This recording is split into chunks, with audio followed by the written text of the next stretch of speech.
Bapak dan Ibu yang berbahagia, sebelum sidang ini dibuka, kami harap agar semua hadirin menjaga kehikmatan ujian. HP harap diprogram pada posisi silent dan dilarang membuka laptop. Sidang promosi program doktor untuk Saudara Wibisono Chandra, dengan ini saya buka. Saudara Promopendus dipersilakan memasuki ruangan sidang dan menempati tempat yang telah disediakan.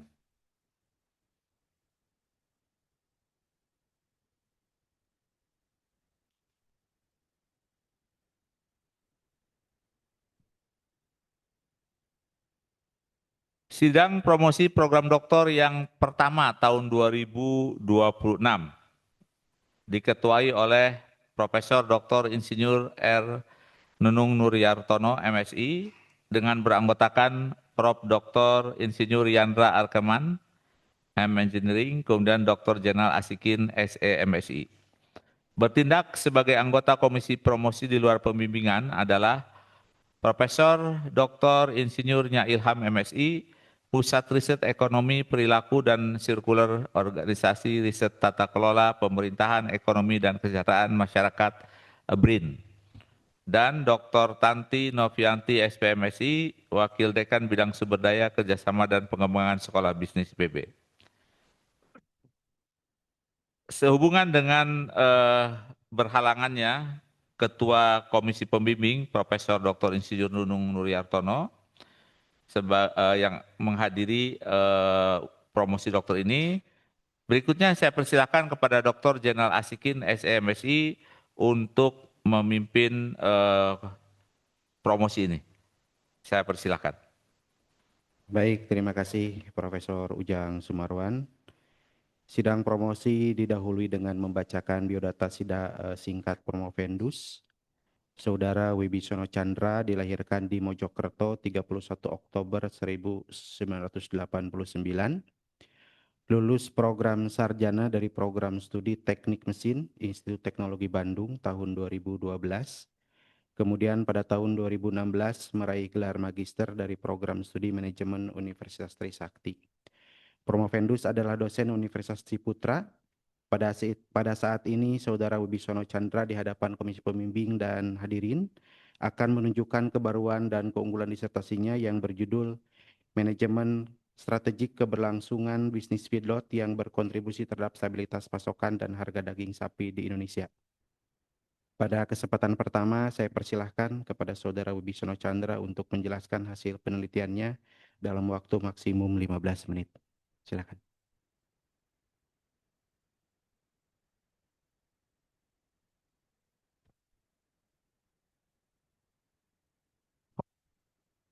Baik, terima kasih Pak Zainal atas kesempatannya.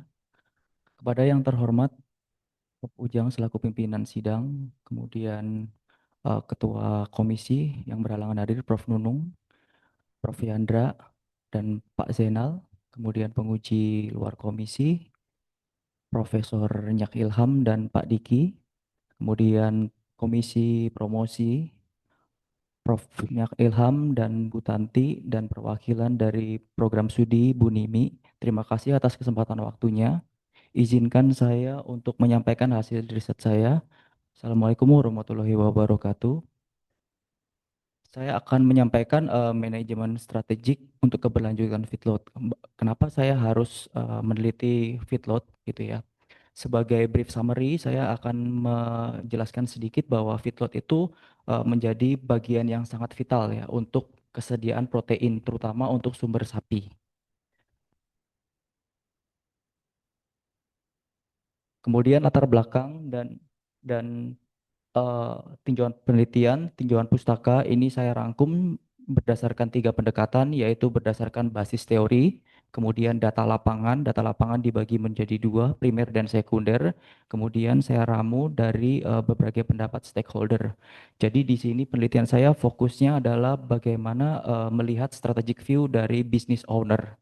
Kalau misalkan pelaku usaha itu sangat penting karena mendriving sebuah mindset ya. Kalau misalkan sebuah perusahaan salah untuk di drive, maka perusahaan itu akan salah untuk bersaing.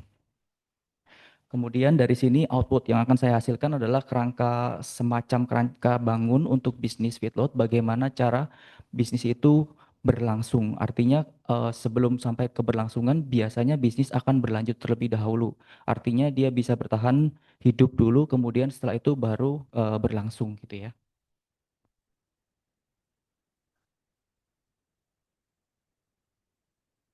Ini dasar bagaimana saya melihat sebuah masalah dari feedlot gitu ya. Yang pertama adalah sebetulnya di Indonesia ini secara spasial konsentrasi produsen dan konsumen itu ada di Pulau Jawa. Kemudian dari sini kita juga melihat bahwa ketimpangan kenapa semua kebijakan dari dulu selalu ada bagian import karena selalu memang kebutuhan di Indonesia selalu defisit itu ya. Jadi bagaimana cara menutup dalam tanda kutip dengan cepat, maka kita selaku kebijakan itu pasti mengambil langkah import gitu ya.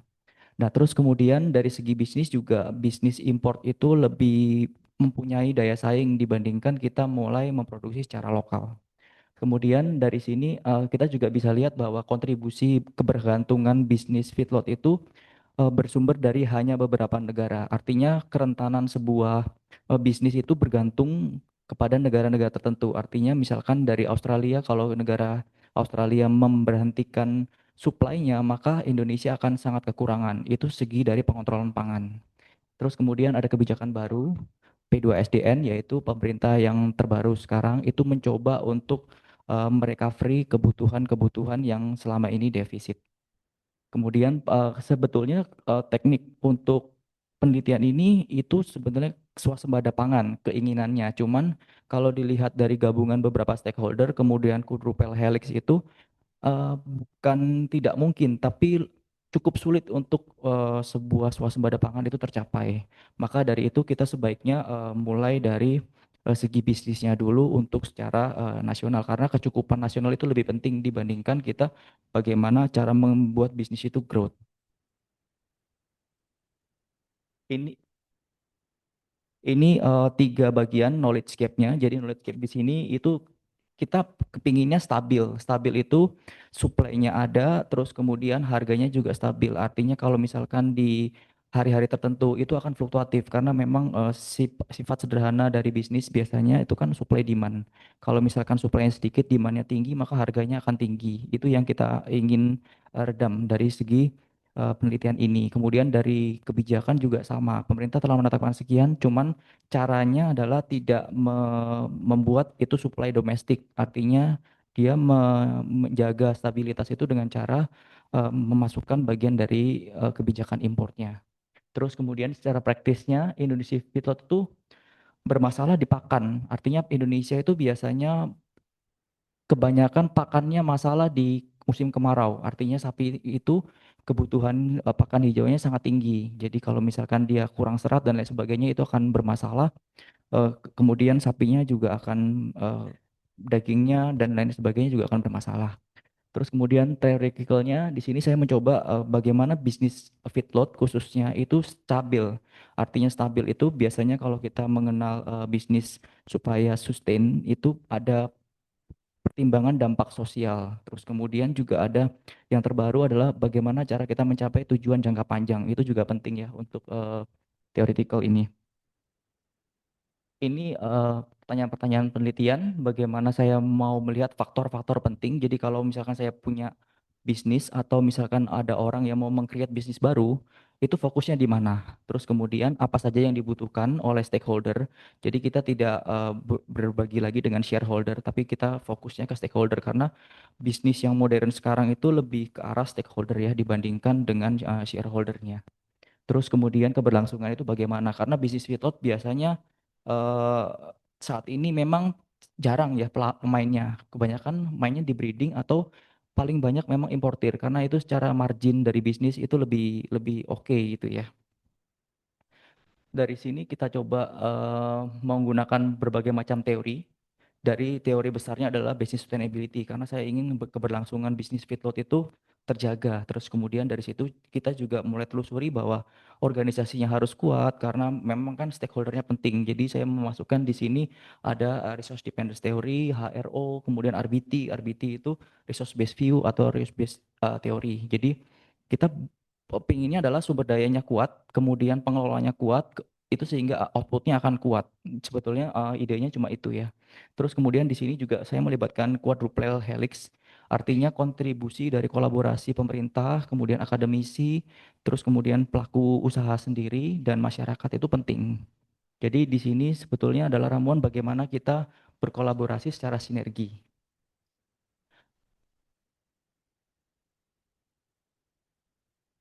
Nah, ini saya fokus di 20 perusahaan. Sebetulnya untuk metode saya yang pertama saya pakai ANP. ANP itu sebetulnya secara apa namanya secara theoretical dari Sati itu dia hanya membutuhkan 3. Cuman kalau 3 itu kan kurang. Jadi kalau berdasarkan kita juga ambil statistik, semakin banyak datanya, semakin valid dan semakin robust. Maka saya ambil 20 dan ini di sini semuanya khusus untuk CEO. Kenapa saya tidak pilih manajer, GM dan lain sebagainya karena memang yang saya inginkan adalah strategic view. Biasanya strategic view itu jabatannya si level. Maka saya ambil sengaja pembuat kebijakannya di perusahaan. Terus kemudian saya fokus di 4 area skala, perusahaan besar, menengah, kecil, dan peternak rakyat. Cuman peternak rakyat ini tidak saya fokuskan untuk memodelkan bisnis ini karena sifat dari strategi dan stability dari pangan nasional itu lebih penting ke perusahaan besar. Karena saya memperhatikan dampak dari stabilitas dan harga pasokan. Terus kemudian di sini definisi skala besar. Skala besar itu biasanya 10.000 ekor sapi per siklus ya. Per siklus feedlot itu 4 sampai 6 bulan. Jadi idealnya kalau misalkan pakannya bagus dan lain sebagainya itu biasanya sapi akan rilis di 4 bulan. Kalau misalkan pakannya jelek biasanya 6 sampai 7 bulan. Kemudian skala kecil ini lebih kurang dari 1.000. Tapi kalau misalkan peternak rakyat itu biasanya 20, 30 itu sudah lumayan oke gitu ya. Kemudian saya meramu di sini tidak hanya independen antara ANP, SBMC, dan IVCSR. Jadi saya mengkombinasikan keduanya karena saya butuh mindsetnya dari bagaimana mengcreate strategik dari expert judgment, terus kemudian bagaimana bisnis modelnya, terus kemudian di situ kira-kira menjadi sebuah draft framework ya untuk kemudian ditindaklanjuti bagaimana cara membuat bisnis ini gitu. Jadi banyak perusahaan yang memang sebetulnya rancang bangun bisnisnya tidak baik. Artinya biasanya mereka hanya masuk bakalan atau breeding biasanya terus kemudian masuk pembesaran 4-6 bulan lepas kemudian biasanya dilepas juga ada harga masalah. Artinya ada namanya pedagang perantara itu biasanya meng-cut off harga sehingga supply dan demand akan terhenti di situ. Ini flow secara saya berpikir gitu ya. Jadi poin utama di sini adalah ANP, SBMC dan IVCFR itu tidak berdiri sendiri. Saya menyatukan semuanya karena itu memang menjadi sebuah model yang cukup cukup baik ya untuk merunning dan itu tingkat eh, share risk-nya lumayan kecil karena kan memang berbagai apa namanya berbagai stakeholdernya eh, memikul masalah-masalah dan resiko sendiri-sendiri gitu ya.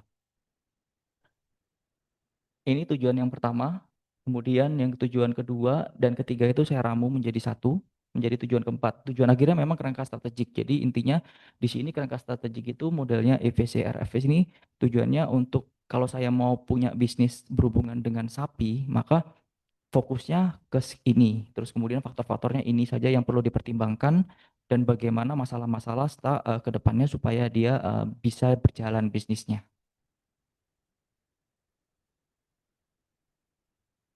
Ini model ANP ini tujuan saya adalah bagaimana keberlangsungan. Jadi bukan berlanjut ya. Kalau misalkan berlanjut, saya tidak melihat faktor-faktor dari kebijakan. Karena biasanya kebijakan itu kalau di Indonesia itu kan cukup berganti-ganti ya. Artinya berdasarkan dengan periode pemerintahan pusatnya, kalau misalkan berganti, biasanya kecenderungannya akan berganti tidak berlanjut. Nah itu juga kan masalah di bisnis.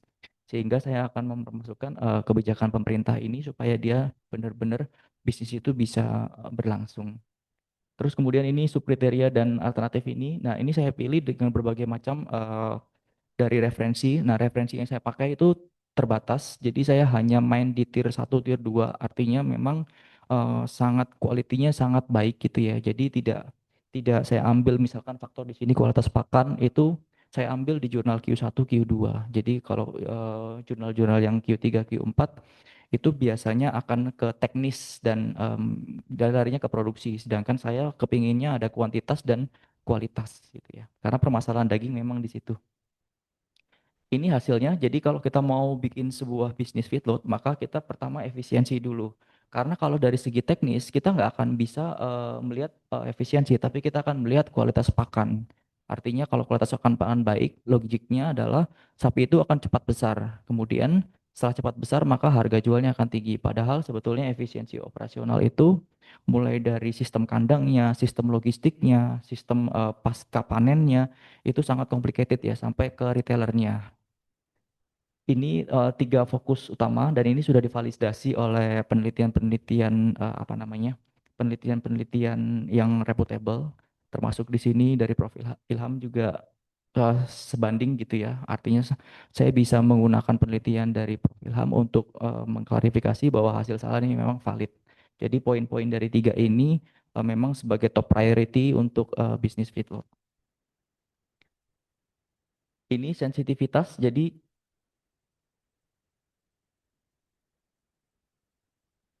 sensitivitas sensitivitas di sini adalah untuk melihat bagaimana titik apa ya pergeseran antara titik stabil dan titik unstable-nya. Jadi di titik 0,5 itu kira-kira kalau misalkan kebijakannya berubah, maka dia akan sangat responsif. Artinya penggerakan dari dominasi strateginya akan berubah berubah cukup signifikan. Misalkan kalau saya sebagai peternak kecil, perusahaan itu tidak condong ke kebijakan yang sekarang, maka saya akan tutup kebijakannya. Terus kemudian sensitivitas tinggi itu di skala kecil, karena memang skala kecil dan skala peternakan rakyat itu memang sangat sulit ya untuk menyesuaikan diri dan beradaptasi dengan perkembangan bisnis. Terus kemudian yang paling kuat adalah dari sini dari segi peternak yang besar. Artinya peternak besar itu yang di atas 10.000, yang sangat seperti JJL dan kalau sekarang itu memang dominasinya cuma di JJL ya. Karena dia memang resourcesnya menang banyak. Artinya dari limbah juga itu secara efisiensi operasional sangat baik, dari pakan eh, cost-nya juga sangat baik gitu ya. Ini saya kembangkan bagaimana saya menggrab sebuah mindset dari stakeholder. Saya membagi 4, pemerintah, terus kemudian akademisi ini untuk penelitian-penelitian yang terkait dengan teknis dan lain sebagainya. Terus industri ini dan peternak ini sebetulnya ada perwakilan dari pelaku usaha. Terus kemudian dari sini saya integrasikan bagaimana mereka meramu sebuah model yang memang bisa bekerja sama dan bisa berkesinambungan. Ini kemudian saya konversi ke SBMC. SBMC itu saya melihat bagaimana strategic business model ini bisa membuat apa namanya kesenjangan yang sekarang itu seperti apa bisnisnya, kemudian yang the next business field-nya seperti apa. Itu bisa misalkan di sini contohnya adalah untuk yang krusial adalah biasanya biaya ya, biaya karena biaya pakan tuh 60 sampai 70% di Indonesia itu sangat sangat krusial. Artinya kalau capitalnya tidak oke, maka biasanya akan kolaps bisnisnya. Ini saya mengkonversi ANP, jadi dari sini saya mengkonversi ANP kemudian ke SBMC. Nah, SBMC ini kenapa kok saya pakai? Karena memang dari bisnis model itu penting. Artinya kalau bisnis model Vito tidak oke, tidak jelas bagaimana misalkan key activity-nya, key stakeholder-nya dan sebagainya itu juga akan bermasalah gitu ya. Kemudian action-nya, implikasi strategis itu kalau di perusahaan itu biasanya ada action-nya. Action-nya itu seperti apa gitu ya. Misalkan inovasi pakan lokal, kenapa kok kita tidak pakai pakan yang import gitu ya? Secara quality kalau kita merhatikan kualitas pakan, pasti kita pilih kualitas yang import karena memang secara ADG itu kenaikan bobot sapinya dia akan semakin baik ya kalau kita misalkan pakai pakan yang import. Terus kemudian dari sini saya membentuk bagaimana pilar-pilar itu membuat sebuah bisnis feedlot itu berjalan setidaknya gitu ya. Syukur-syukur dia bisa berlangsung. Ini secara umum, jadi ada 4 pilar. Pertama biologis itu terkait dengan jasmaninya sapi. Terus kemudian ekonomi itu terkait dengan kekuatan dari perusahaannya. Terus kemudian lingkungan ini karena kita bisnis yang modern ya. Jadi bisnis modern itu kita tidak stakeholder oriented tapi stakeholder oriented. Ada dampak sosialnya. Kalau kita belajar 3P itu ada namanya fokus di planet. Itu yang penting. Terus kemudian transisi ini bagaimana cara kita menggombain digital approach untuk membuat efisiensi itu semakin baik. Ini saya breakdown lagi, jadi karakteristik itu tidak bisa dipakai di semua feedlot. Artinya besar, menengah, kecil, dan peternak rakyat itu beda-beda karakteristiknya. Kalau misalkan, kenapa tadi saya bilang di awal adalah kita fokus ke peternak besar, karena dia sebagai stabilizer. Stabilizer itu artinya mempertahankan bagaimana kebutuhan di Indonesia ini stabil. Terus kemudian kalau misalkan di apa namanya di menengah dan kecil itu kebutuhannya beda-beda gitu ya. Jadi di sini itu bisa dilihat key point-nya seperti apa. Tapi yang jelas kalau kita mau feedlot di Indonesia, kita hanya bermain di dua apa namanya di dua skala yang paling bagus.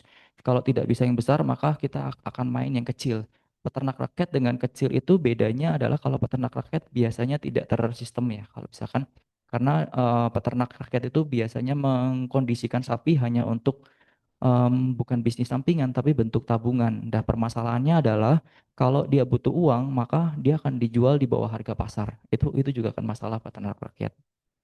Kemudian dari sini juga ini bisa berbeda-beda, tapi pilar tetap sama. Jadi kita fokus di biologis, ekonomi, lingkungan, dan transisi. Dan ini tidak boleh ada yang hilang sama sekali, karena memang itu menjadi suatu kesatuan. Artinya kalau kita tidak memperhatikan pilar biologis, maka biasanya efisiensi di apa namanya bakalannya atau sapi indukannya tidak terjaga ya untuk apa namanya biologis termasuk pakannya juga. Sehingga dari sini ini sebetulnya masih draft framework, artinya ini perlu divalidasi. Kenapa kok saya memiliki activity, value proposition, dan lain sebagainya ini untuk menggrab sebuah framework gitu ya. Jadi kalau di bisnis itu yang modern sekarang itu lebih mementingkan stakeholder. Stakeholder itu juga people-nya juga penting. Artinya kita tidak bisa profit oriented. Kalau misalkan profit oriented kan kita tinggal main import, jual, selesai gitu ya. Tapi kalau kita mau mengembangkan namanya value proposition, maka kebutuhan karyawan juga harus dipertimbangkan. Kebutuhan karyawan itu yang biasanya memberi makan sapi, membersihkan kotoran sapi, dan dia mengolah sapi, kotoran sapi itu menjadi limbah yang apa namanya ya, bervalue added gitu ya kira-kira. Nah, ini pilar-pilarnya saya masukkan dari ANP karena ANP itu fokusnya dari hampir semua business owner itu dia hampir seragam memperlihatkan yang pertama harus efisien dulu gitu ya. Terus kemudian sapinya harus sehat atau bakalan sapinya harus sehat, kemudian baru kualitas pakan. Kualitas pakan yang so-so tapi kalau bakalannya bagus dia ADG-nya masih ngejar dan waktu waktu untuk pengemukannya juga masih masih dapat gitu ya. Ini implikasinya jadi transformasi operasional, kebijakan tata kelola itu penting karena sebenarnya di sini saya ingin grounded dari strategik masuk ke pemerintahan gitu ya. Cuman kalau di level pemerintahan itu kan judgment policy-nya agak sulit ya untuk biasanya kalau seperti negara lain itu dia harus kesinambungan antara pergantian pemerintahnya. Kalau di Indonesia kan biasanya cenderung ganti total gitu ya. Ini dasar-dasar dari strategik, kemudian resilient jangka panjang. Tujuannya sebetulnya kita mengambil yang poin keempatnya. Jadi kalau di bisnis modern itu ada namanya purpose. Purpose itu tujuan jangka panjang. Itu yang kita kejar sebetulnya ya. Atau bahasa lainnya biasanya sustain. Itu biasanya kita kejar. Terus kemudian pemberdayaan peternak rakyat ini juga memang kalau dikumpulkan itu memang skalanya lebih banyak peternak rakyat. Artinya di Indonesia kalau dikumpulkan peternak rakyat dengan GGL gitu, GGL bisa kalah dalam jumlahnya. Tapi kan masalahnya di sini kan koordinasi itu penting ya. Jadi quadruple helixnya itu juga perlu dijaga di Indonesia. Jadi di sini yang penting adalah bagaimana menjaga kerentanan sistemik. Saya memakai bahasa kerentanan sistemik itu karena memang polanya hampir mirip. Jadi pola kebijakan mirip, pola usahanya mirip, terus kemudian kegagalannya juga mirip gitu ya. Jadi makanya kenapa kok saya judulnya waktu itu stabilitas pasokan dan harga gitu ya. Terus kemudian pengadaan sapi bakalan ini juga kalau dipandang dari segi politik dan lain sebagainya, dia akan mempengaruhi sebuah kebijakan di negara yang disuplainya. Gitu ya. Terus kemudian untuk policy lag itu kita ketinggalan jauh dengan provider yang negara-negara tadi ya untuk penyuplainya. Itu yang penting adalah koordinatif non hierarkis. Artinya di sini sebetulnya lebih ke arah integrasi horizontal atau vertikal yang lebih bagus gitu ya. Kalau kita sebagai pelaku usaha maka vertikal, kalau bermain di berbagai macam itu sebetulnya horizontal. Terus kemudian jaringannya ini tadi sudah saya sebutkan 3 poin penting kalau misalkan ingin membuat feedlot itu sustain. Nah, ini terakhir yaitu sebagai pakan sirkular gitu ya. Artinya kita sebetulnya kepinginnya kalau kita pernah dengar zero waste itu yang kita achieve ya untuk di apa namanya di feedlot ini gitu. Kira-kira itu, terima kasih. Ini bisa dibaca jurnal yang saya sudah publish, ini sudah publish gitu ya. Kebetulan nanti untuk jurnal kedua ketiganya masih nunggu lama gitu ya, karena memang itu juga apa ya terkenal lama memang untuk publisnya. Kalau yang sini sudah siap untuk dibaca. Kira-kira begitu. Terima kasih. Baik, terima kasih Saudara Promovendu. Silakan bisa sambil duduk atau di situ juga boleh, gimana aja enaknya. Selanjutnya saya persilahkan Komisi Promosi untuk mengajukan pertanyaan dengan alokasi waktu masing-masing 10 menit dimulai dari Profesor Ilham. Silakan, Pak.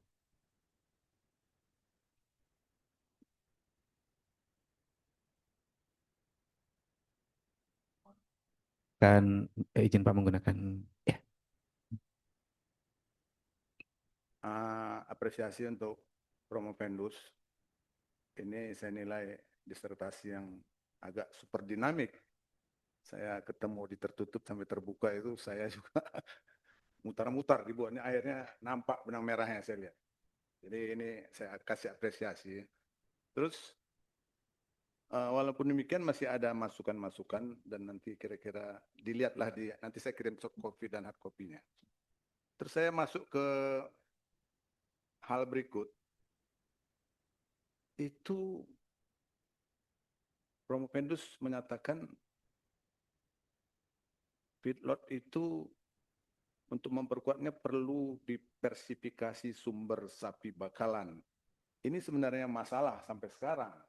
Kenapa feedlot itu menjauh dari bisnis breeding, ya kan, indukan. Tapi Promovendus menyarankan itu. Kira-kira pikiran apa yang ada di dalam benak Promovendus untuk itu? Itu yang saya pikir itu out of the box bagi orang-orang feedlotter sekarang itu. Kalau bisa kami jangan melakukan itu, tapi Promovendus menyarankan itu. Apa kira-kira usulan yang dilakukan supaya memang itu secara teori benar integrasi vertikal kan, tapi secara bisnis itu beban bagi mereka. Ini ada usulan seperti itu. Silakan.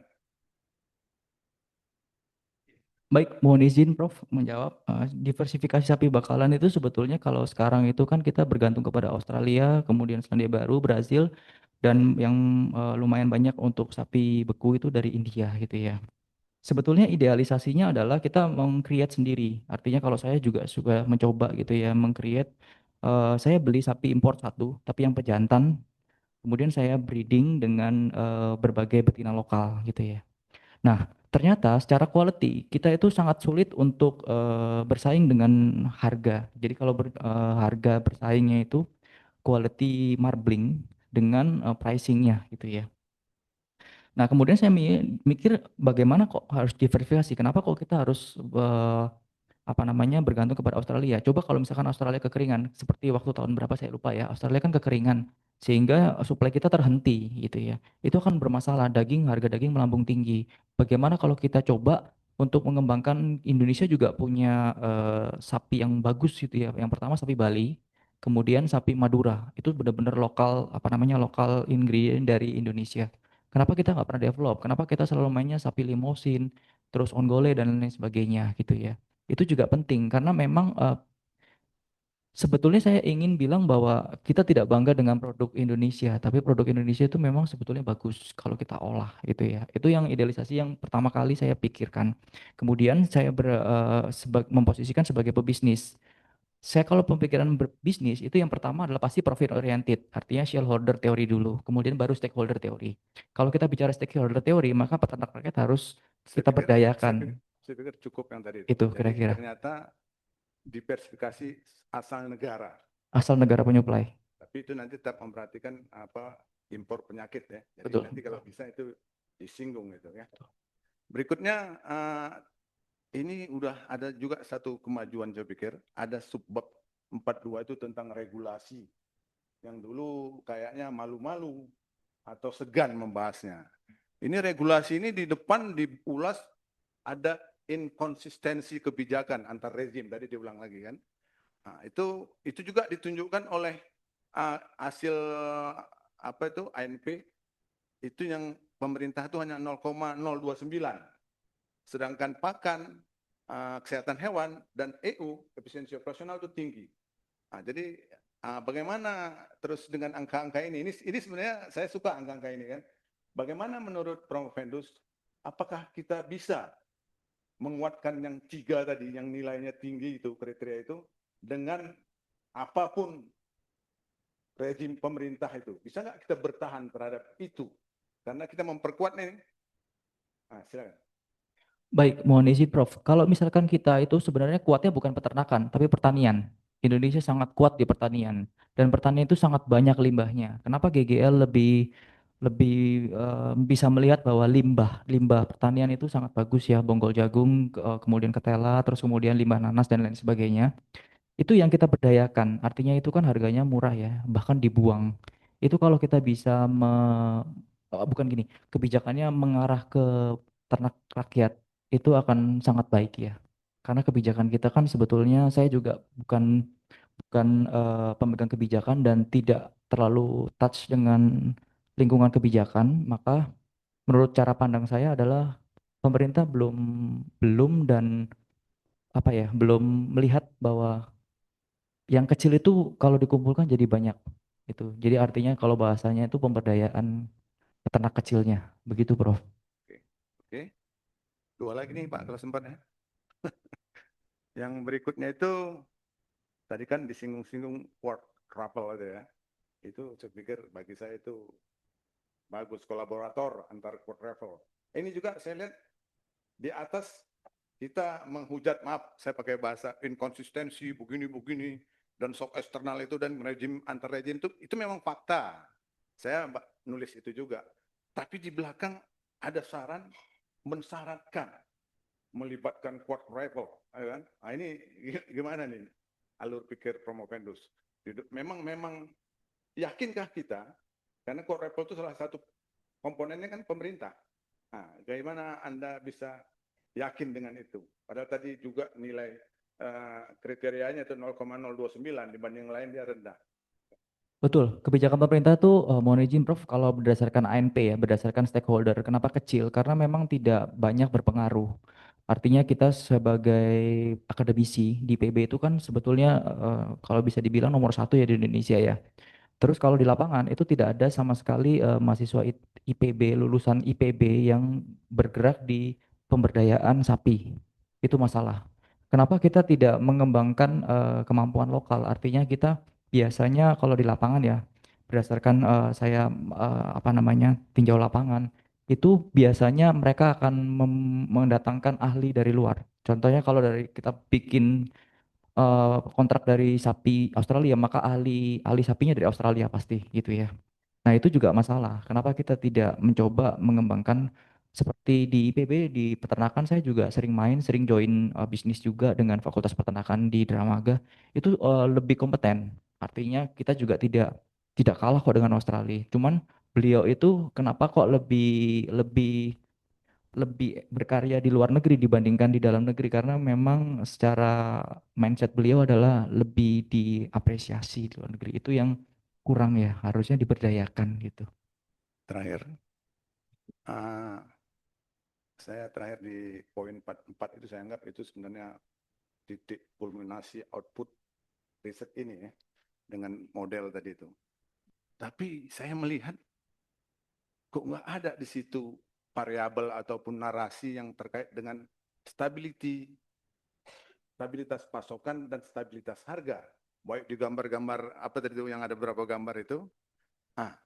Saya berimajinasi jangan-jangan ini hanya stabilitas feedlot tetap survive. Apakah Itu yang dimaksud. Sebenarnya ini riset ini mau melihat bagaimana feedlot itu survive.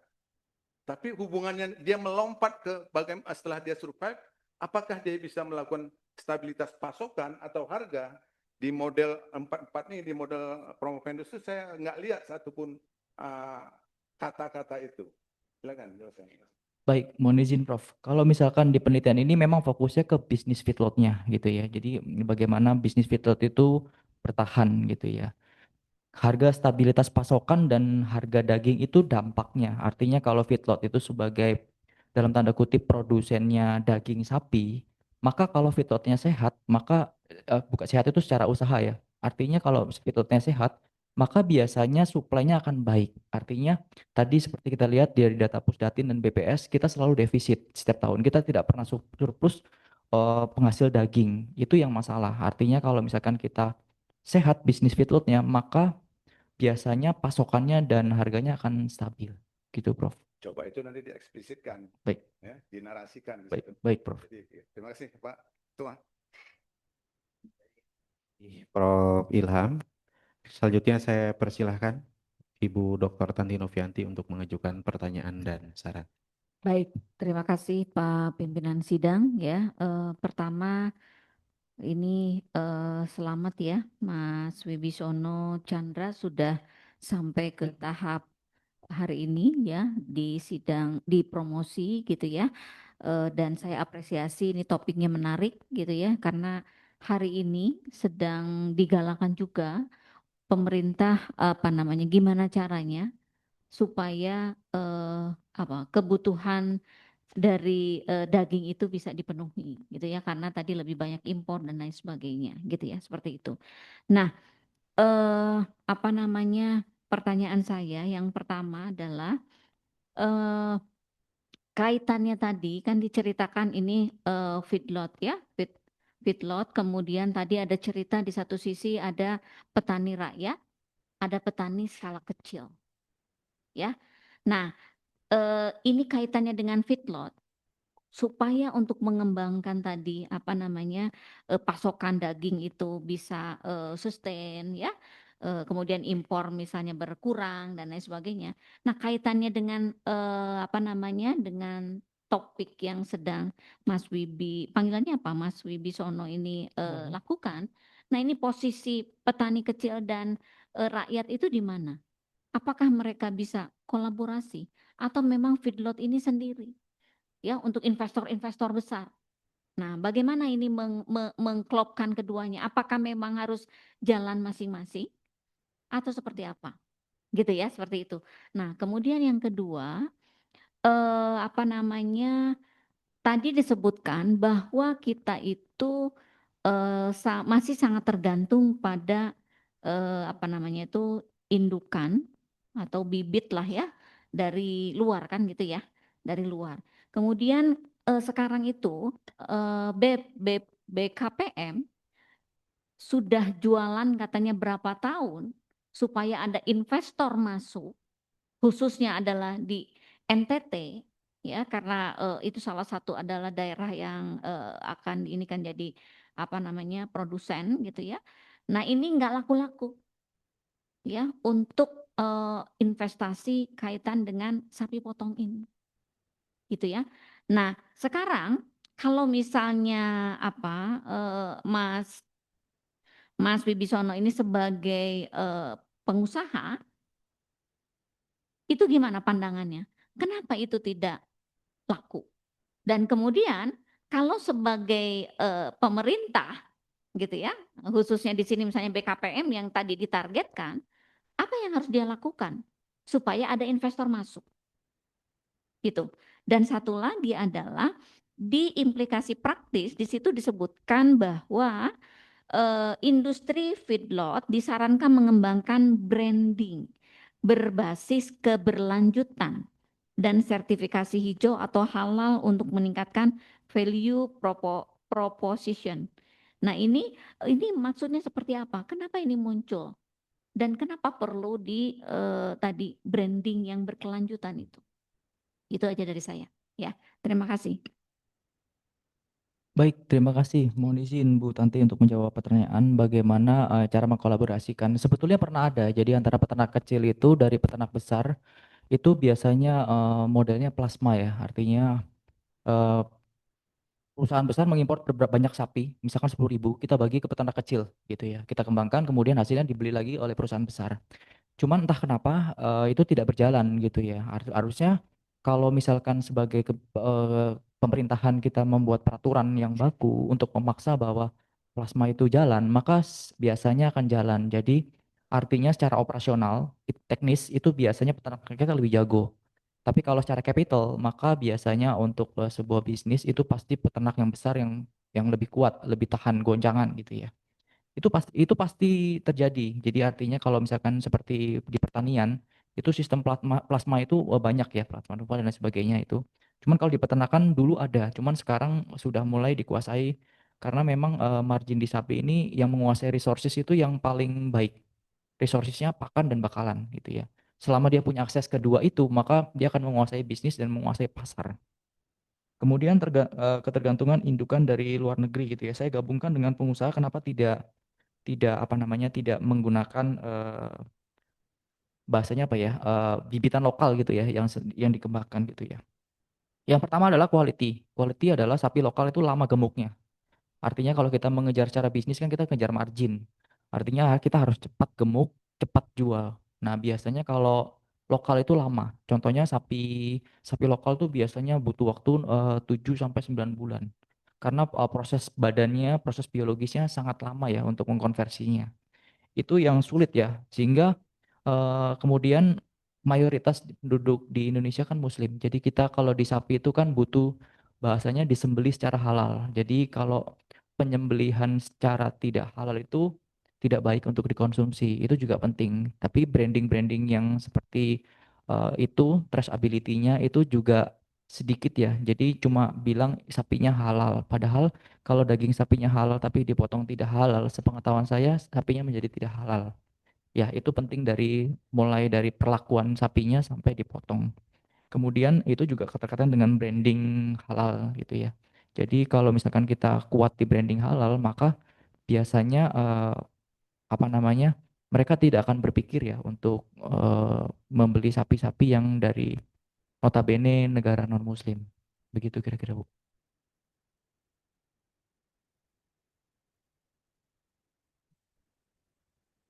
Terima kasih Bu Tanti. Selanjutnya kami mengundang Ibu Dr. Nimi Julbairani untuk mengajukan pertanyaan.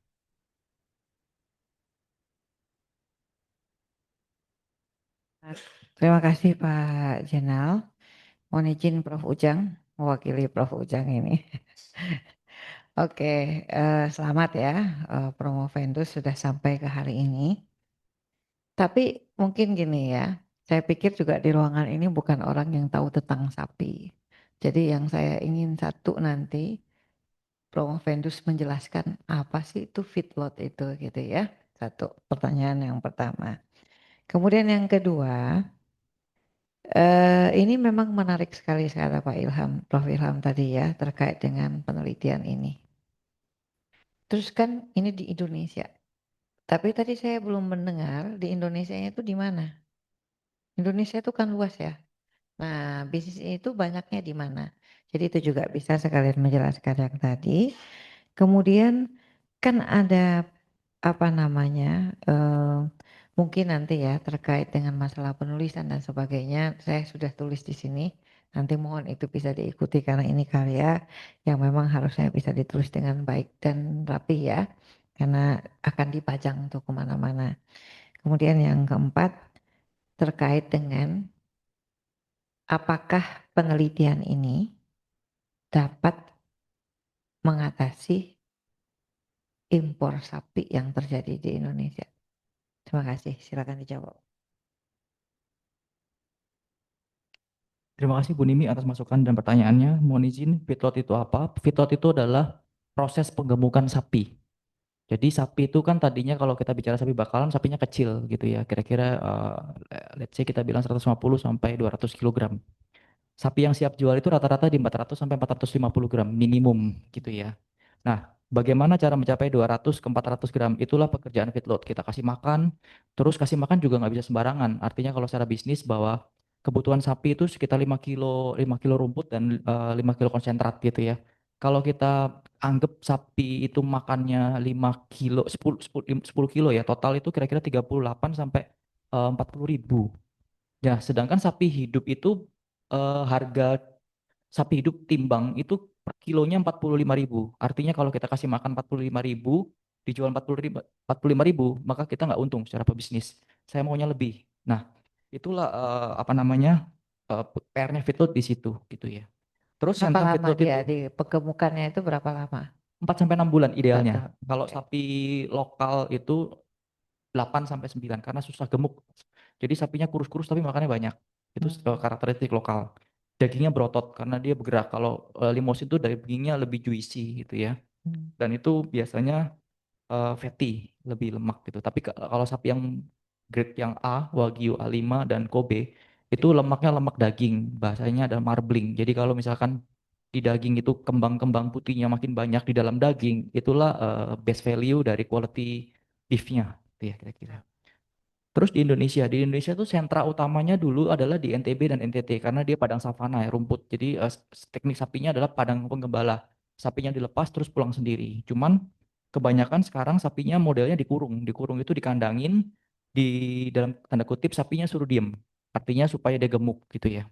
Nah itu kebanyakan sekarang di Pulau Jawa. Jadi Pulau Jawa tuh memegang kendali sekitar 50-60% total dari Indonesia. Kemudian distribusi Pulau Jawa itu karena memang secara logistik dekat dengan distribusinya karena konsumsi di Pulau Jawa paling tinggi di Indonesia. Makanya saya pilih fokus di Pulau Jawa. Terus ketiga, saya bilang penelitian ini mohon maaf tidak bisa menghentikan impor gitu ya. Karena kebutuhan impor itu sekitar 200 ribu ton gitu ya. Sedangkan produksi kita itu sekitar 500 ribu sampai 600 ribu. Kebutuhan kita 800 ribu ton. Jadi mengejar 200 ribu ton dari 600 ribu, 600 itu kan sepertiga, 30%. Kita nggak mengejar untuk breeding sapinya. Gitu kira-kira, Bu. Jadi tetap akan impor juga ya. Lebih aman import, Bu. Ya aman impor. Lebih aman import. Nah, hati-hati tadi ngomongnya nanti Iya. dikiranya ini kok malah mensupport impor gitu Oh, ya. tidak. Gitu. Ya, jadi mungkin nanti digambarkan saja bahwa memang kebutuhan dan ketersediaan itu itu hal yang mengakibatkan kita pada akhirnya memutuskan impor gitu ya. Jadi kalau perusahaan-perusahaan importir itu mereka bilang kami senang tapi kami tidak happy. Nah, gitu. Gitu kira-kira ya. Oke. Terus sudah cukup waktunya berapa lama nih Pak Jenal? Oke sampai besok ya. Soalnya kan saya ini apa namanya quality control nih soalnya ya.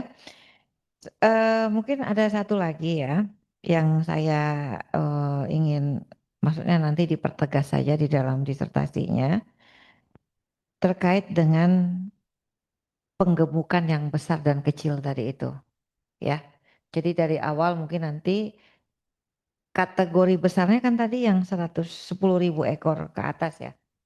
Sama yang kecil 1.000. Kenapa tidak ambil yang menengah? Kenapa kok memilihnya besar dan kecil aja itu? Baik, mohon izin. Skala besar, skala usahanya. Karena Ya, skala besar sebagai stabilizer. Jadi ya. kalau kita mau ngejar kebutuhan kebutuhan apa ya, kebutuhan nasional, maka kita mainnya pasti skala besar. Dan kenapa yang kecil? Karena yang kecil itu adalah based di operational. Saya tidak menemukan referensi yang misalkan besar itu skalanya pasti di atas 10 ribu. Kadang kalau kita bicara di standar Amerika itu 5 ribu sudah besar. Tapi kalau di Aussie itu biasanya 10 ribu ya, karena kita memang kiblatnya ke Aussie. Nah itu apa namanya? Kira-kira seperti itu, Bu. Jadi sebenarnya yang terjadi sapi kita impor, terus kita juga ekspor atau gimana tuh? Selama ini sapi kecil, sapi bakalan yang kita masukkan dari negara lain, terus kemudian ada indukan sapi kita breeding di Indonesia. Terus kita kirim lagi ke sana. Oh enggak, kita Oh, pakai enggak. kebutuhan apa namanya nasional. Ya, karena kalau kita pernah ke NTT ya di Pulau Rote itu sapinya jalan-jalan itu bahkan ngalangin jalan kita, nggak bisa lewat mobil kan. Nah, jadi itu sebenarnya kalau kita melihat itu begitu banyaknya sapi di Indonesia seharusnya ya. Nah, harapannya sih memang penelitian ini bisa ya sedikit setidaknya meminimalisasi impor. Tapi ada yang menarik lagi nih dari yang ditulis di disertasi ini. Jumlah impor daging sapi itu berpengaruh karena jumlah turis asing. Itu maksudnya apa ya? Kalau mohon izin Bu, kalau misalkan secara konsumsi dari global itu kan biasanya penggemar daging kan dari apa namanya warga asing ya, warga negara asing. Nah itu kalau misalkan beliau rekomendasi daging ini enak, maka itu akan mempengaruhi impor daging asal sapinya. Oh, justru mereka merekomendasikan impor sapinya itu justru. Iya, karena kan kebanyakan warga Australia juga kalau saya makan daging, oh ini enak gitu, dia akan dari apa mulut ke mulut dia akan apa melakukan pemasaran. Ya, Seperti itu kira-kira. yang terakhir nih ya. Kalau saya bacakan ini lulusan ITB. Seperti ingat kata Pak Purbaya tuh, saya lulusan ITB. Teknik mesin tapi kan kalau Mas Betul. Wibisono ya. Terus katanya saya harus belajar ekonomi, harus belajar bisnis. Nah sekarang sudah dibuktikan oleh Promovendus belajar bisnis. Tapi harapannya tadi tidak menyarankan yang impor itu. Itu hanya omongan yang di belakang layar saja. Meskipun itu menguntungkan, tapi kan bagaimana caranya supaya kita bisa berdaulat pangan itu. Oke, ya mungkin itu dari Baik saya. Bu, terima Terima kasih. kasih, saya kembalikan kepada pimpinan sidang. Baik, terima kasih Ibu Dr. Mimi Julbertani. Selanjutnya kami mengundang Profesor Yandra untuk memberikan pertanyaan ataupun masukan. Silakan, Prof. Ya, baik, terima kasih. Saudara Wibisono, pertanyaan saya satu untuk promosi ini. Bapak menggunakan yang disebut dengan ANP, ya. Terdengar suara saya? Terdengar Prof. Oke. Analytical Hierarchy Process. Itu kan model dunia yang sangat kompleks ini disederhanakan atau dimodelkan. Sebenarnya bukan disederhanakan ya, artinya dimodelkan. Belum tentu sederhana, bisa juga kompleks. Dengan model matematis yang namanya ANP. Tapi tentu saja model ini harus mewakili, ya, nggak boleh masalahnya A, modelnya B, jauh panggang dari api, segala orang kan. Jadi masalah A, modelnya juga hampir A kan gitu. Nah, pertanyaan saya adalah bagaimana caranya Pak Wibisono dari awal penelitian tadi memastikan atau make sure bahwa model yang dibangun itu adalah model yang memang mewakili dunia nyata. Mewakili ya, near optimum, menghampiri, pasti ya nggak bisa. Ya, nah karena ada constraint, ada keterbatasan dan lain-lain. Nah bagaimana ini prosesnya Pak Wibisono itu melakukan suatu proses yang membuat model itu sehingga itu valid dan mewakili apa yang ada di dunia nyata. Nah, kalau itu tidak mewakili apapun solusinya, ya tentunya orang tidak akan percaya atau tidak akan percaya atau tidak akan menganggap itu model yang benar. Demikian Pak Wibisono. Terima kasih. Baik, terima kasih Prof. Yandra untuk pertanyaannya dan masukannya. Kenapa saya pilih model ANP-nya seperti itu? Model ANP itu didasari dari pertama studi literatur ya. Studi literatur itu saya juga maunya adalah sebetulnya yang grade top tier-nya gitu ya. Sehingga keluar parameter-parameter atau variabel-variabel tertentu. Terus dari situ saya coba untuk menelusuri keterkaitan antara literatur yang satu dengan literatur yang lain. Terus kemudian dari situ saya validasi ke pelaku usahanya. Kira-kira faktor ini penting tidak? Terus kemudian kira-kira faktor ini dominan atau tidak dan lain sebagainya gitu ya. Kemudian dari model itu saya coba ramu, kemudian model itu saya lempar kembali ke orang yang berbeda pelakunya. Artinya kalau model itu sebelumnya dan sesudahnya kurang lebihnya sama, maka bisa dikatakan model itu lumayan valid gitu ya. Terus kemudian setelah saya dapat dengan narasumber yang berbeda, maka saya coba menguji dengan namanya konsistensi ratio. Itu kalau misalkan nilainya kurang dari 0,1 rata, semua rata variabelnya itu dianggap valid. Jadi sebetulnya model saya masih banyak gitu ya, lebih complicated gitu ya. Artinya model yang ini juga bukan yang model yang super gitu ya. Cuman saya butuh adalah faktor priority-nya, top priority-nya gitu ya. Begitu Prof kira-kira Prof. Nah, saudara menggunakan kata-kata yang kurang confidence tadi, lumayan valid. Nggak ada lumayan-lumayan kalau orang udah promosi kan. Jadi harusnya valid, sangat valid. Kira-kira kenapa Anda menggunakan kata-kata lumayan tadi itu kan itu mereduksi atau mengurangi ya nilai dari disertasi Anda sendiri nantinya. Silakan. Baik, Prof. Kalau saya bilang kategori valid, berarti saya pasti bisa menyelesaikan masalah. Artinya kalau misalkan saya bicara di sini, saya merekomendasikan pembuat kebijakan perhatikan efisiensi pakannya atau operasionalnya. Saya tidak merekomendasikan kualitas pakannya gitu ya. Nah, di situ dari 3 top priority itu ada jurnal pendukungnya yang sangat kuat di tiga faktor itu gitu ya. Jadi kenapa saya bilang kategorinya masih lumayan, belum yang superior. Artinya kalau saya bilang superior, pasti setidaknya masalah import di Indonesia akan selesai.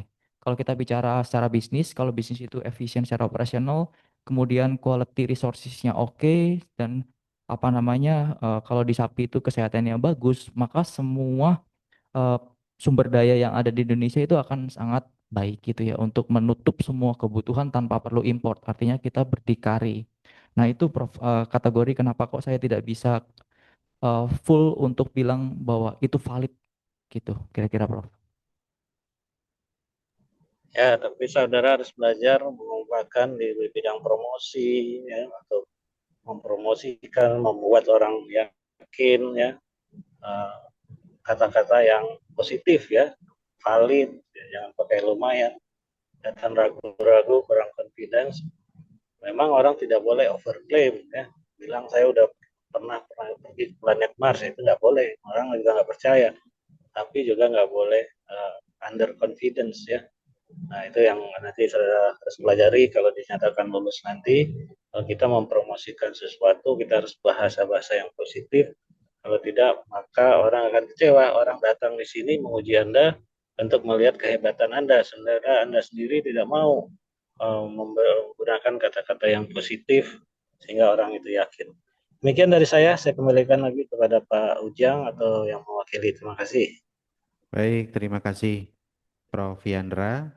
Selanjutnya saya akan membacakan pertanyaan dari Profesor Nunung Nuryartoro yang hari ini memang beliau hadir sebenarnya tetapi pasif karena sedang ada rapat kaitan dengan penanganan bencana Sumatera. Pertanyaan pertama, Mas Bibi.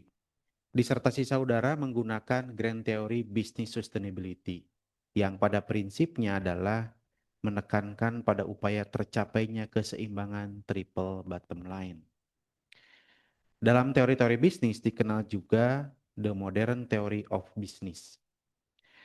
Bagaimana saudara melihat the modern theory of business yang menurut hemat saya lebih tepat kondisi saat ini untuk membahas atau menganalisis perspektif dari suatu bisnis? Silakan.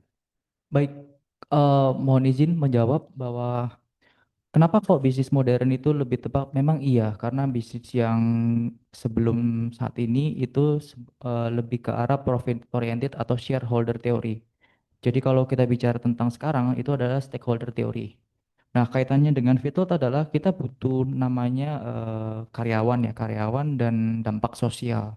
Itu penting karena kita bermasalah dengan limbah, bagaimana cara mengelolanya dan lain sebagainya. Terus kemudian kita juga sekarang yang bisnis modern itu ada faktor namanya tujuan jangka panjang. Itu yang kita kaitkan dengan bagaimana cara kita keberlangsungan bisnis itu.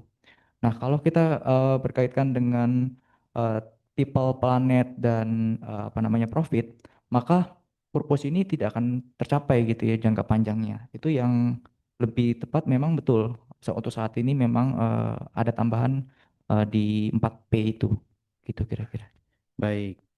Nah, apakah kemudian penelitian saudara juga melihat aspek the modern theory of business itu? Misalnya bagaimana dengan aspek adaptability-nya, begitu ya?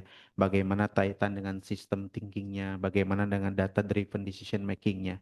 Apakah itu juga secara tersirat ataupun tersurat dibahas di dalam penelitian ini untuk memastikan bahwa sebenarnya teori-teori yang digunakan juga mengarah kepada teori modern of business itu gitu. Silakan. Baik, saya ambil contoh teori hierarchy organization. Artinya organisasi itu harus kuat secara internalnya. Nah, di situ ada namanya create share value gitu ya. Jadi kalau misalkan kita bicara tentang modern bisnis, itu kaitannya dengan bagaimana secara strategik itu kita sebut biasanya dalam bisnis adalah win-win solution. Artinya kalau kita bicara profit oriented, maka saya akan merekomendasikan bahwa import itu memang lebih lebih bisa mengejar profit oriented tanpa mengejar bisnis sustainability. Tapi kalau misalkan kita mau mengejar bisnis jangka panjang, artinya kan bisnis itu harus mandiri. Maka saya di sini mempertimbangkan bagaimana sebetulnya secara di disertasi ini tujuannya memang pemberdayaan peternak rakyat. Jadi bukan, saya tidak pernah men-state sedikit pun di disertasi ini bahwa saya mengejar profit oriented. Karena kalau pendekatan mengejar profit oriented pasti kebijakan import itu saya lebih unggulkan karena memang untuk mengejar profit oriented import lebih lebih solutif gitu ya. Terus kemudian sebagai aset ya, kita sekarang kalau bicara bisnis bahwa kalau kita mengeksplorasi profit, maka kita tidak apa namanya meng-caring untuk karyawannya. Artinya di peternak itu banyak karyawan yang kita butuhkan. Apalagi di Indonesia model sistem bisnisnya bukan padat modal tapi padat karya. Itu memang aset pentingnya adalah manusianya itu sendiri. Artinya pola memberi makannya harus jam sekian, jam sekian, jam sekian, disiplin tingginya. Itu penting. Nah, itu yang di sini saya titik beratkan bahwa kenapa kok operasional efisiensi yang saya kejar gitu ya untuk mengejar modern bisnis yang saat ini. Begitu Baik. kira-kira. Pertanyaan kedua. Disertasi saudara menghasilkan suatu kerangka rancang bangun Integrated Value Chain Resilient Framework untuk penguatan rantai nilai daging sapi di Indonesia. Pertanyaannya, bagaimana rancang bangun tersebut dapat diterapkan dalam bisnis dan dapat menjamin tercapainya swasembada daging di Indonesia? Lalu yang kedua, tahapan apa yang harus dilakukan? Untuk yang pertama adalah saya di sini menitik beratkan tetap pada 3 temuan dari ANP, yaitu apa namanya, efisiensi operasional, kesehatan hewan, dan apa namanya, kualitas pakan gitu ya. Itu juga masuk dalam framework karena kenapa fokus kita ketiga itu. Nah, kemudian kita juga mulai mengerjakan fase transisi. Transisi itu maksudnya adalah bagaimana kita mengadopsi sistem, mengadopsi teknologi dan lain sebagainya. Nah, itu bagaimana cara mengolah, bagaimana kita mengejar swasembada. Swasembada itu sebetulnya kan intinya adalah supply dan demand-nya seimbang. Kalau misalkan supply dan demand-nya bisa surplus, itu akan lebih baik gitu ya. Maka kita sebetulnya bukan lagi import, tapi lebih ke arah ekspor. Nah, kalau untuk produk yang lain kita bisa ekspor. Kenapa untuk daging sapi kok tidak bisa? Itu permasalahan yang memang dari dulu untuk sulit ya diterapkan di feedlot ini gitu. Karena memang feedlot ini dalam rantai bisnis itu posisinya di tengah-tengah gitu ya. Jadi bukan sebagai hulu juga bukan sebagai hilir. Jadi prosesnya adalah proses mediary gitu ya. Kalau misalkan kita fokusnya hanya untuk create daging, maka kita tidak perlu menggemukkan gitu. Kita mau ambil di breeding atau kita mau import daging itu lebih lebih fokusnya ke daging sapi. Gitu kira-kira. Oke, baik. Tadi kan di belakang ujungnya adalah integrated framework itu ya. Seberapa yakin Mas Wi bahwa framework itu dapat dilaksanakan, dapat digunakan untuk konteks Indonesia? Dan kalau yakin, kira-kira tahapannya seperti apa? Apakah harus ada penelitian lanjutan atau harus ada operasionalisasi karena ini sifatnya strategik begitu atau seperti apa? Baik, untuk kalau kita framework yang saya buat ini itu bisa saya bilang hampir 100% ya. Saya bilang mungkin 99%. Karena memang ini kan dari mindset semua pelaku usaha. Kemudian hanya bagaimana cara kita the next step-nya gitu ya. Kalau misalkan kita mau di level strategik ke namanya implementation plan gitu ya kalau dalam bisnis. Yang saya tidak amati di penelitian ini adalah bagaimana cara implementation plan. Misalkan saya bilang kualitas pakan lokal. Itu hanya di level strategik. Misalkan kalau pakan lokal itu bisa memanfaatkan limbah pertanian atau kita membuat ransum tertentu gitu ya yang membuat dari pakan lokal gitu ya. Nah, itu level implementation plan yang perlu untuk lanjutannya gitu ya. Kalau untuk strategic level saya pikir penelitian ini cukup valid ya karena memang data-datanya juga cukup berquality gitu. Baik, sekarang pertanyaan dari saya. Nah, Mas Wibi ini ingin dikenal sebagai ilmuwan atau paling tidak doktornya itu di ilmu bisnis peternakan atau manajemen strategik. Sebetulnya saya kepinginnya di ilmuwan dan pebisnis peternakan. Jadi spesialis. Kenapa kok saya melihat bahwa bisnis feedlot ini seksi gitu ya? Karena dulu memang ada cerita bahwa muncul daging ayam atau protein putih ya, kalau bahasa Indonesia. Jadi pengganti daging merah. Kenapa kok dulu sekarang daging sapi juga kembali lebih lebih apa lebih seksi secara bisnis gitu ya. Saya sebetulnya kepingin kalau modalnya tidak besar. Artinya tidak besar itu kalau misalkan satu sapi bakalan tuh rata-rata 12 sampai 17 juta. Jadi kalau misalkan kita main di 10, kita capek untuk kasih makannya. Jadi minimal kan 100 ekor. Kalau 100 ekor dikali 17 juta itu lumayan. Artinya kalau kita tidak bisa megang sapinya, mati 10, itu sudah 170 hilang gitu ya. Belum lagi penyakit-penyakit yang bawaan. Ada yang dari negara asalnya sehat, kemudian di jalan kena penyakit sampai di sini mati atau sapinya stres secara karena logistiknya terlalu lama gitu ya. Itu juga masalah gitu ya. Sebetulnya kalau saya mau mau apa namanya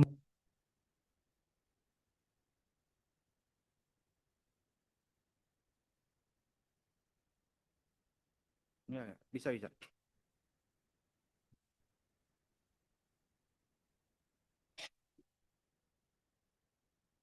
baik, saya kalau misalkan diizinkan, saya tidak fokus ke bisnis dagingnya. Saya mencoba untuk mendesain bahwa saya mau jadi peternak rumputnya. Karena apa namanya? Di Indonesia yang masalah adalah rumputnya, pakan hijauannya.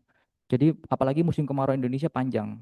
Nah, itu saya memang sudah membuat setelah setelah lulus ini saya juga mulai untuk bergerak tadinya bisnisnya daging sapi karena lain hal saya tidak kuat secara finance-nya, maka saya akan lari ke bisnis rumput gitu ya. Karena konsentrasi rumput itu pakannya penting. Kira-kira seperti itu dan mengolah limbah pertanian juga sangat menarik ya. Terutama sawit dan nanas. Itu Baik, sangat murah. pertanyaan terakhir. Pengalaman apa yang berharga selama proses melakukan penelitian ini? Dan kira-kira apa bedanya dengan background Mas Wibi kan S1-nya teknik mesin, yang barangkali faktor eksternalnya nggak banyak begitu ya. Ketika masuk ke bisnis pertanian, faktor eksternalnya banyak sekali. Nggak bisa kemudian 1+1 menjadi 2.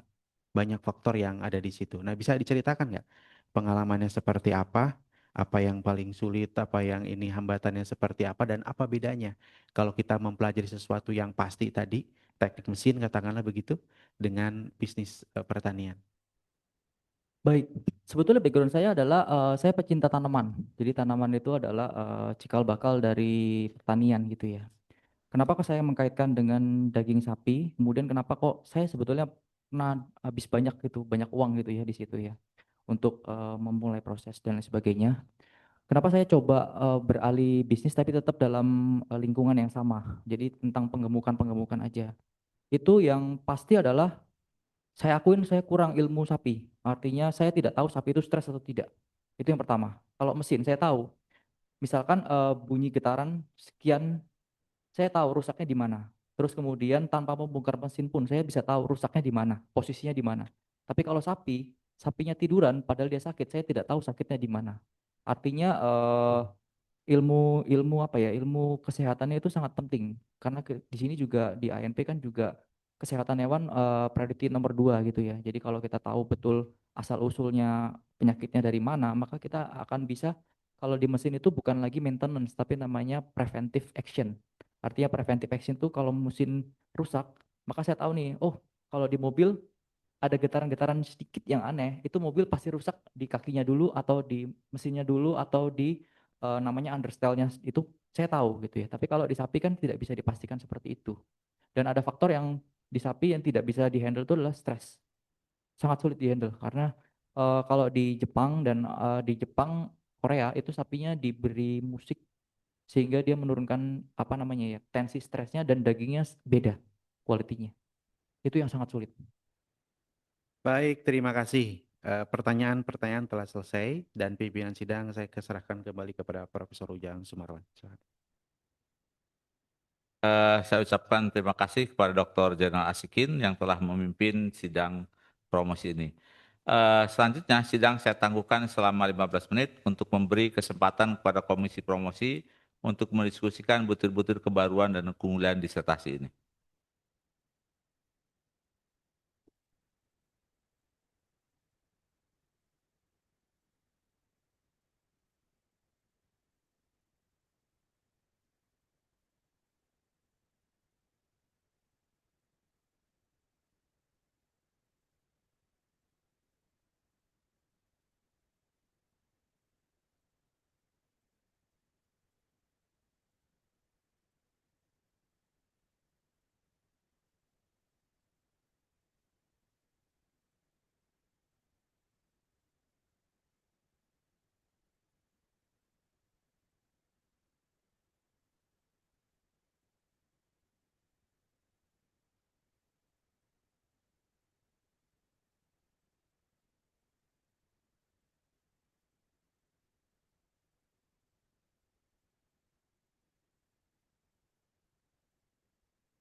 Patuh.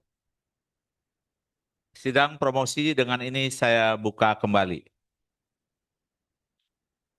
Setelah mendengar keterangan dan pertimbangan Komisi Promosi atas nama Institut Pertanian Bogor, dengan ini saya mengucapkan selamat kepada Saudara Wibisono Chandra atas selesainya program doktor dengan kebaruan dan keunggulan disertasi saudara. Dan tentu saja gelar doktor yang akan saudara raih.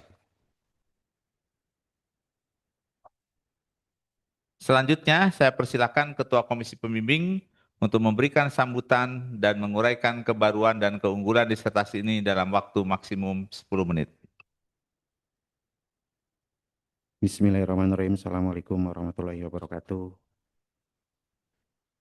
Mewakili Profesor Nuriartono, izinkan saya untuk menyampaikan sambutan Komisi Pembimbing.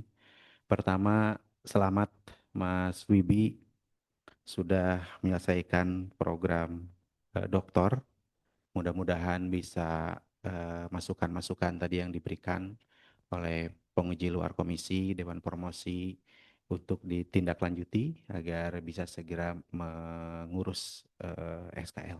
Ya, Mas Wibi memang cukup lama ya menyelesaikan sekolahnya. Berapa lama, Mas? Oh, 6 tahun. 6 tahun. Ya, di awal-awal Mas Wibi dibimbing oleh almarhum Profesor Arif Daryanto, begitu ya. Setelah itu wafatnya Profesor Arif Daryanto, kemudian Pak Nunung yang memimpin, begitu ya, sebagai promotor. Lalu saya diminta untuk membantu, begitu ya. Jadi saya ucapkan terima kasih nih kepada Pak Nunung dan Pak Yandra sebenarnya yang dari awal mengawal Mas Wibi ya sehingga hari ini, begitu. Kalau kita lihat Bapak Ibu sekalian, yang dilakukan Mas Wibi ini sebenarnya sangat menarik. Yang pertama, kalau kita bicara industri sapi potong, memang ini industri yang cukup seksi ya dari sisi ekonomi maupun politik ya. Jadi kalau kita dengar selalu digaung-gaungkan namanya swasembada ya. Seingat saya dari saya waktu kuliah selesai S1 sampai sekarang yang namanya swasembada sapi itu terus-terus digaungkan dan sampai saat ini belum bisa terlaksana. Kira-kira begitu ya Prof. Ilham ya. Jadi memang ini kajian yang sangat menarik begitu ya kalau kemudian kita bisa mendalaminya dengan baik. Nah, Mas Yubi sudah melakukan banyak hal. Yang pertama adalah mengenai feedlot ini memang belum banyak dibahas. Jadi selama ini ekonomi peternakan itu lebih banyak bicara kaitan dengan smallholder ya, dengan peternak rakyat gitu ya. Salah satu peneliti utamanya ada Prof. Ilham yang banyak sekali juga berbicara terkait dengan industri peternakan. Jadi dari sisi ke konteks terdapat kebaruan karena memang kalau kita bicara feedlot memang belum banyak yang melakukan penelitian berkaitan dengan itu. Mungkin kalau di tempat lain di luar negeri sudah banyak, tetapi karena konteks yang berbeda dengan Indonesia, tentu saja tidak bisa kemudian kita langsung duplikasi. Yang kedua, Mas Wibi mencoba menganalisisnya dari berbagai perspektif. Jadi pendekatannya tadi konsep-konsepnya banyak ya, mulai dari mengintegrasikan yang namanya konsep business sustainability, kemudian resource dependency theory, resource based theory, dynamic capability dan seterusnya. Jadi pendekatannya memang dari pendekatan manajemen strategik. Hanya memang tadi ya karena pendekatannya dari manajemen strategik dan background Mas Wibi bukan orang peternakan tetapi teknik mesin, barangkali istilah-istilah yang berkaitan dengan peternakan begitu ya itu masih relatif terbatas. Nanti kita perbaiki sesegera mungkin kaitan dengan istilah-istilah pokok ya yang common digunakan oleh para ekonom di bidang peternakan. Yang ketiga, kalau kita lihat Mas Wiwi juga memberikan kontribusi terhadap kerangka strategik. Jadi memang riset ini levelnya bukan level kerangka operasional, tetapi kerangka strategik. Ya, makanya tadi yang Mas Wiwi lakukan adalah menginterview para CEO, gitu ya, para pengambil kebijakan, ya, para pengambil keputusan di perusahaan-perusahaan feedlotter, apa yang utama dan seterusnya, sehingga mudah-mudahan kerangka itu nanti kemudian bisa dilakukan ya, dikembangkan dalam konteks strategik yang kemudian kalau kita mau operasionalisasikan tentu harus ada riset-riset turunan yang lain. Saya kira itu dari kami Komisi Pembimbing. Terima kasih kami ucapkan Prof. Ilham yang berkenan menjadi penguji luar komisi, diawali dari ujian tertutup, banyak sekali masukan yang Bapak sampaikan. Begitu juga dengan Bu Tanti, terima kasih Bu Tanti berkenan menjadi anggota promosi di luar pembimbingan, dan Bu Nimi yang juga mengawal dari ujian tertutup. Terima kasih. Assalamualaikum warahmatullahi wabarakatuh. Saya persilahkan sambutan singkat oleh lulusan selama kurang lebih 5 menit.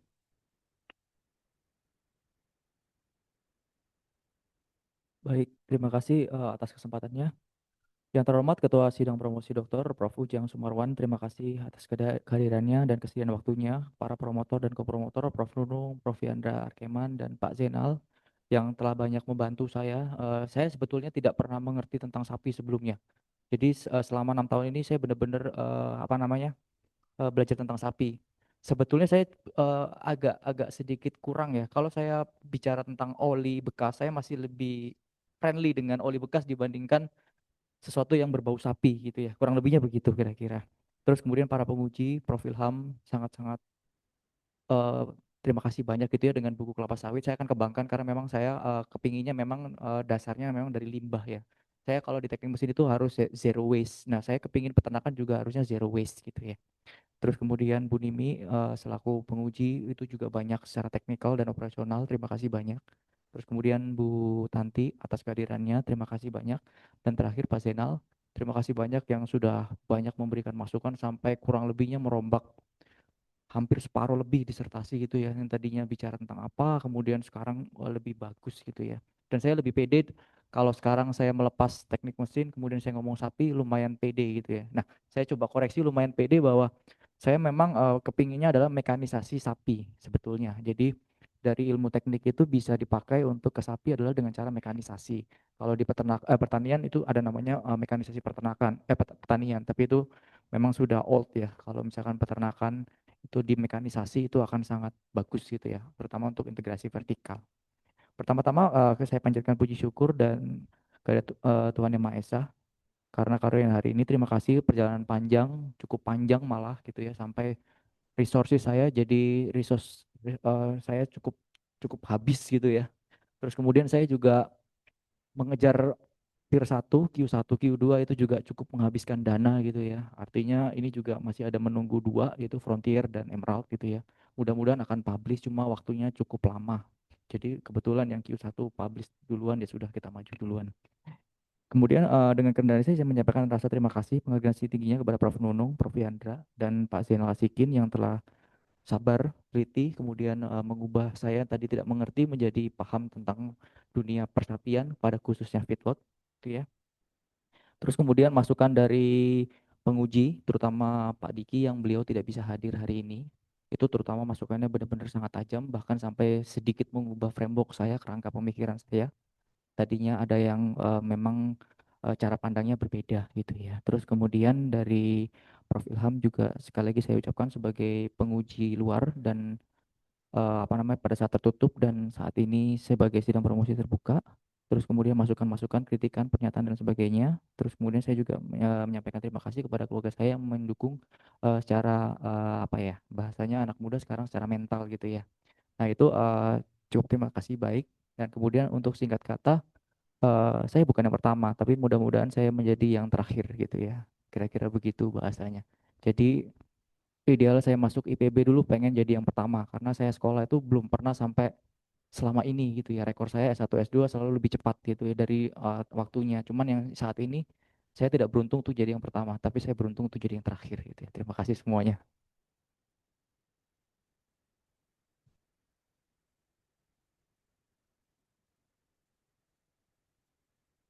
Sudah, Pak.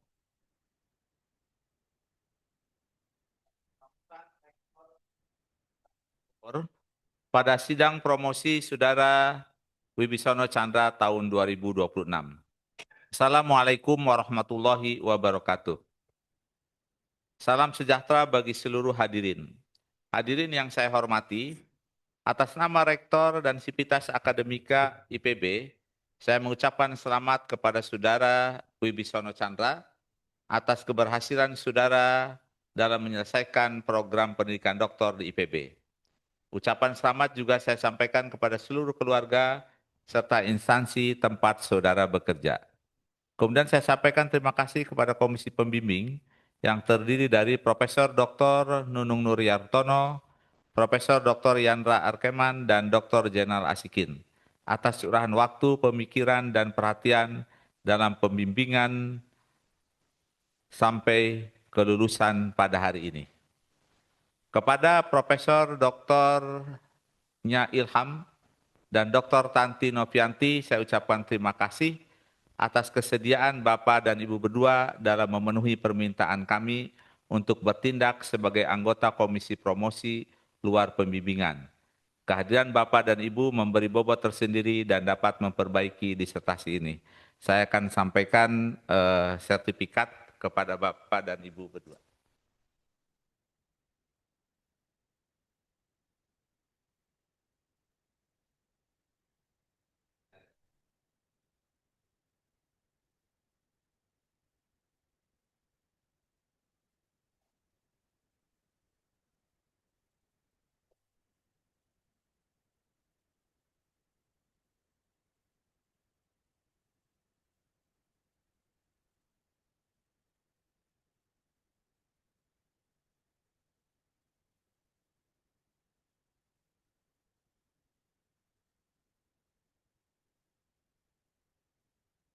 Tidak lupa kepada Ketua Program Studi MBIPB, Dr. Nimi Jurmainarni, kami ucapkan terima kasih yang sebanyak-banyaknya. Begitu pula kepada Dekan SPS dan Dekan Sekolah Bisnis, beserta staf, saya ucapkan terima kasih atas pelayanan yang diberikan. Kepada Wibisono Chandra, gelar doktor adalah gelar tertinggi yang dapat diberikan oleh suatu lembaga pendidikan tinggi. Walaupun saudara nantinya menyandang gelar tertinggi, saudara hendaknya tetap terbuka, memperhatikan saran untuk perbaikan dan selalu proaktif dalam pengembangan mencari informasi ilmu yang saudara tekuni. Di depan para hadirin semua pada hari ini, saudara telah menunjukkan kebaruan dan keunggulan disertasi saudara sebagaimana telah diungkapkan oleh Ketua Komisi Pembimbing. Hal ini menunjukkan kepada kita semua bahwa sesuatu yang direncanakan, dilaksanakan, dianalisis, dan dibahas secara sistematis dengan metode ilmiah yang sahih dapat menjawab berbagai pertanyaan dan sanggahan baik pada ujian tertutup maupun pada sidang promosi ini. Pendidikan S3 dan berbagai pengalaman ini hendaknya menjadi modal untuk pengembangan karir saudara di masa yang akan datang. Penelitian yang saudara lakukan diharapkan dapat menghasilkan iptek yang dapat diaplikasikan dan bermanfaat bagi masyarakat. Selain itu, penelitian saudara juga diharapkan akan memperkaya substansi perkuliahan khususnya dalam bidang manajemen dan bisnis. Akhirnya, predikat dari gelar yang akan saudara sandang bukan hanya ditentukan oleh peristiwa hari ini, namun akan ditentukan oleh penilaian masyarakat terhadap karya nyata saudara di masa yang akan datang. Kami doakan semoga saudara berhasil mendapat nilai tertinggi dari masyarakat dan selanjutnya kami sarankan agar segera menyelesaikan semua persyaratan wisuda sehingga saudara segera dapat bertugas kembali. Kepada hadirin semuanya yang telah mengikuti acara sidang promosi ini, dengan penuh perhatian saya ucapkan terima kasih. Semoga peristiwa hari ini bermanfaat bagi kita semua. Hadirin sekalian, dengan ini acara sidang promosi program doktor secara resmi saya nyatakan selesai. Kepada Saudara Wibisono Chandra beserta keluarga, pada kesempatan pertama kepada Saudara Wibisono untuk berdiri di depan menerima ucapan selamat dari penguji dan pembimbing dan perwakilan program studi. Setelah itu berfoto bersama, selanjutnya dilanjutkan dengan keluarga dan semua hadirin sekalian. Terima kasih. Assalamualaikum warahmatullahi wabarakatuh.